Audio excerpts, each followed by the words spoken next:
Your cabinets should never block your windows or worse, your airflow. Built-in cabinets are supposed to save space, and they do. But bad placement can make that space feel much smaller than it should be. It can block natural light, compromise heating and cooling, and even leave you with awkwardly unusable spaces that waste your budget. You've got to plan ahead to make sure that doesn't happen to you. So here are the top 5 mistakes to avoid when placing your cabinets. Mistake number 1.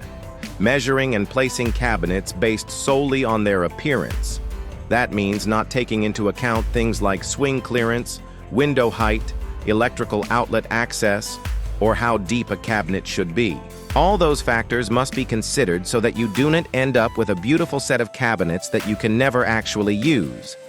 Mistake number 2. Making those measurements after your finishes are complete. That may be too late to make changes without causing costly rework. For example, after the wall is finished and you can no longer see the studs, you might find that your upper cabinets are now out of alignment with the door swing, or the baseboards won't butt up to the cabinet correctly, or your countertops will have ugly gaps around the edges because they aren't installed in the exact locations that you originally planned. Even small variances like this can cause big problems. Cabinet faces should be level with the top of the finished floor and all the way up against the wall. Countertops should butt up to the cabinets with no reveal. And there should be no gaps between the edge of the countertop and the wall. A good cabinet installation will look seamless. Number 3, failing to account for proper swing clearance in front of the door. Doors need to swing open without hitting anything, so you have to factor in the arc of that swing.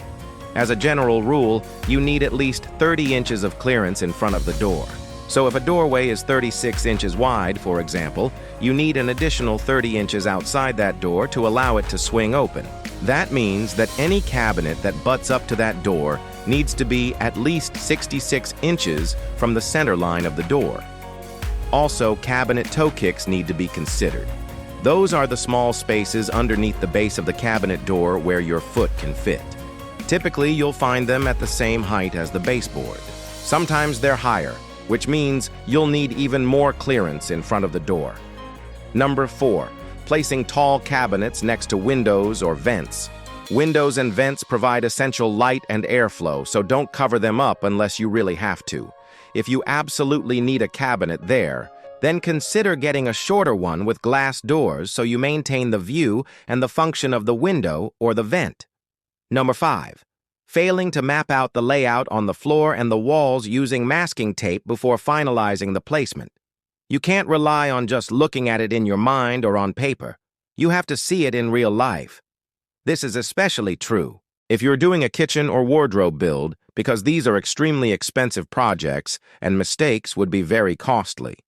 A great tip is to use long pieces of masking tape along the floor and the walls to map out each section. Then you can step back and look at it from different angles to ensure the layout looks balanced. This also helps you visualize the size and the location of the appliances and other built-ins. Remember that cabinets are extremely difficult to move once they're installed, so take your time and get it right the first time. And another important thing to consider is electrical access. This is particularly relevant if you're installing built-in appliances or lighting strips. Electrical outlets typically sit 4 inches above the countertop and 4 inches from the backsplash, so keep that in mind when mapping out your layouts. And there you have it, 5 common mistakes to avoid when placing your cabinets. Hopefully you found this video helpful. If you did, please hit that thumbs up button below, and don't forget to subscribe for more great tips. And now let's talk about final house walkthroughs. Doing them effectively is crucial to avoid costly mistakes and ensure that your house is ready for move-in. So let me show you how to properly punch list like a pro.